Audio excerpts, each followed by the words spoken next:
요즘 마트에서 장볼 때마다 한숨 나오시죠? 월급은 제자리인데 장바구니에 몇 개 담지도 않았는데 10만 원이 훌쩍 넘어가 버립니다. 그런데 이상합니다. 분명히 예전에 사던 그 과자, 그 음료수, 가격표는 그대로 붙어 있는데 말이죠. 혹시 양이 좀 줄었나 싶으면서도 에이, 기분 탓이겠지 하고 넘기신 적 많을 겁니다. 하지만 이건 절대 기분 탓이 아닙니다.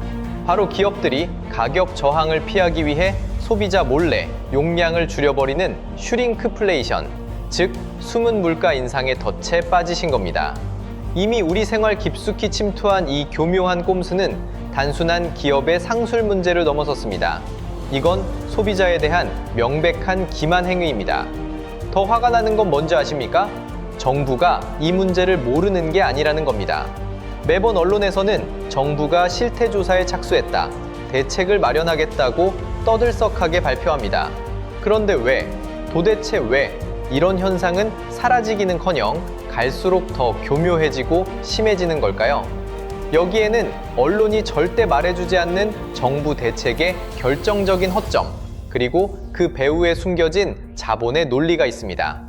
지금부터 그 누구도 알려주지 않았던 슈링크플레이션의 추악한 민낯과 정부의 감시망이 번번이 뚫릴 수밖에 없는 구조적인 이유를 낱낱이 파헤쳐드리겠습니다. 이 문제를 제대로 이해하려면 먼저 기업들이 왜 이렇게 치사해 보일 수 있는 방식을 선호하는지부터 알아야 합니다. 여기에는 아주 정교하게 계산된 소비 심리학이 깔려 있습니다. 슈링크플레이션? 늘 줄어들다는 뜻의 슈링크, 물가 상승을 의미하는 인플레이션, 늘 합성어입니다. 말 그대로 포장지는 그대로 두거나 심지어 더 화려하게 만들면서 내용물의 양이나 크기를 줄여 실질적으로 가격을 인상하는 효과를 내는 것이죠. 예를 들어 1,000원에 100g이던 과자가 어느 날부터 1,000원에 90g으로 바뀌는 식입니다. 가격은 그대로이니 소비자는 가격 인상을 즉각적으로 알아차리기 어렵습니다. 사실 이건 굉장히 오래된 전략입니다. 1980년대 미국에서 시작된 이 전략은 기업들이 인플레이션 압박 속에서 가격을 올리자니 소비자들의 거센 저항에 부딪히고, 그렇다고 이윤을 포기할 수는 없을 때 꺼내드는 가장 손쉬운 카드였습니다. 왜냐하면 인간의 뇌는 가격이라는 숫자의 변화에는 극도로 민감하게 반응하지만 용량이나 무게 같은 물리적 변화에는 상대적으로 둔감하기 때문입니다.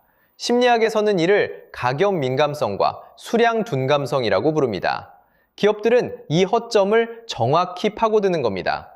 2,500원짜리 아이스크림이 2,800원이 되면 소비자는 즉각적으로 비싸졌다고 느끼고 구매를 망설이지만, 용량이 20ml 줄어드는 것은 포장지를 뜯어보거나 이전 제품과 직접 비교하지 않는 이상 인지하기 어렵습니다. 심지어 기업들은 포장 디자인을 살짝 바꾸거나 더 건강한 레시피로 리뉴얼 같은 문구를 내세우며 용량 변경 사실을 의도적으로 숨기기도 합니다. 이건 단순한 과자나 아이스크림만의 문제가 아닙니다. 식용유, 참기름 같은 조미료부터 시작해서 치즈, 우유, 심지어 휴지나 물티슈 같은 생필품까지 전방위적으로 확산되고 있습니다. 결국 소비자는 동일한 만족을 얻기 위해 무의식적으로 더 자주, 더 많이 구매하게 되고, 가게의 실질 지출은 눈에 보이지 않게 계속해서 늘어나는 겁니다. 기업 입장에서는 저항 없이 가격을 올리는 그야말로 꽃놀이패인 셈입니다. 여기까지는 예상 가능한 이야기일 겁니다. 기업은 이윤을 추구하는 집단이니까요. 하지만 진짜 핵심은 지금부터입니다. 국민의 권익을 보호해야 할 정부는 대체 뭘 하고 있는 걸까요? 왜 정부의 규제는 항상 한 발 늦고 실효성이 없다는 비판을 받을까요? 결론부터 말씀드리면 현재의 정부 대책은 구조적으로 실패할 수밖에 없는 이빨 빠진 호랑이에 불과하기 때문입니다. 정부는 보통 한국소비자원 같은 기관을 통해 슈링크플레이션 실태를 감시하고 용량을 변경한 제품 정보를 공개하겠다고 말합니다. 실제로 몇몇 제품 리스트가 공개되기도 하죠. 하지만 이게 전부입니다. 현행법상 기업이 가격을 올리지 않고 용량만 줄이는 행위 자체를 처벌할 법적 근거가 전무합니다. 소비자에게 용량 변경 사실을 제대로 알리지 않은 것은 기만 행위로 볼 수 있지만, 기업들은 포장지의 용량을 표기했으니 문제 없다고 빠져나갑니다. 깨알같이 작은 글씨로 적힌 중량 표시를 매번 확인하는 소비자가 얼마나 될까요? 정부가 할 수 있는 최선은 기업들에게 자율적으로 용량 변경 사실을 소비자에게 잘 알리라고 권고하는 수준에 그칩니다. 강제성이 없는 권고는 기업들에게 아무런 압박이 되지 못합니다. 더욱 근본적인 문제는 따로 있습니다. 바로 무엇을 규제할 것인가의 기준이 모호하다는 점입니다. 예를 들어 100g에서 95g으로 5% 줄이는 것은 규제 대상인데 97g으로 3% 줄이는 것은 괜찮을까요? 이 기준을 법으로 정하는 순간 기업들은 딱 그 기준 직전까지만 용량을 줄이는 새로운 꼼수를 쓸 겁니다. 또한 기업들은 원자재 가격 변동, 물류비 상승, 제품 리뉴얼 등의 이유를 대며 용량 변경이 불가피했다고 항변합니다. 정부가 기업의 모든 원가 계산을 들여다보고 그 타당성을 일일이 심사하는 것은 현실적으로 불가능에 가깝습니다. 결국 정부의 실태조사는 이미 벌어진 일을 뒤늦게 확인하는 뒷북 행정에 그치고 기업들은 이번만 넘기면 된다는 식으로 잠시 몸을 사리다가 새로운 방식으로 슈링크플레이션을 계속 시도하게 되는 악순환이 반복되는 겁니다.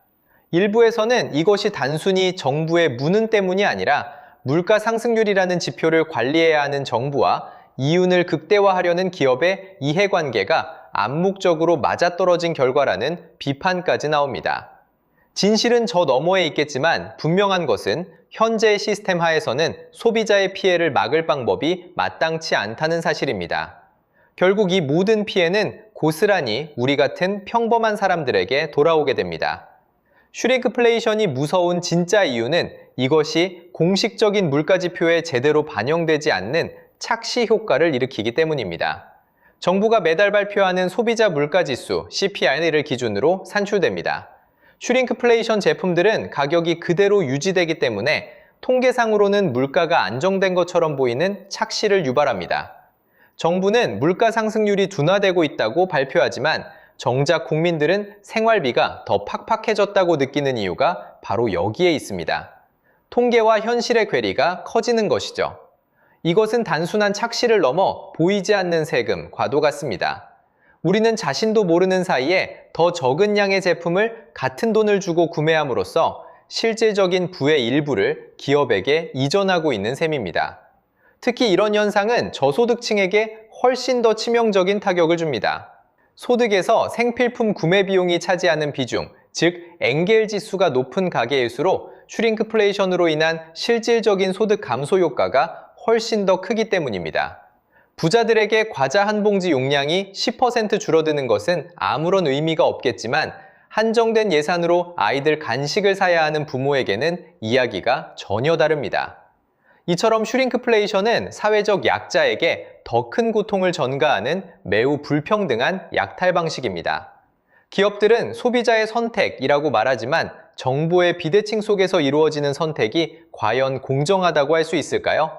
이것은 결코 공정한 게임이 아닙니다.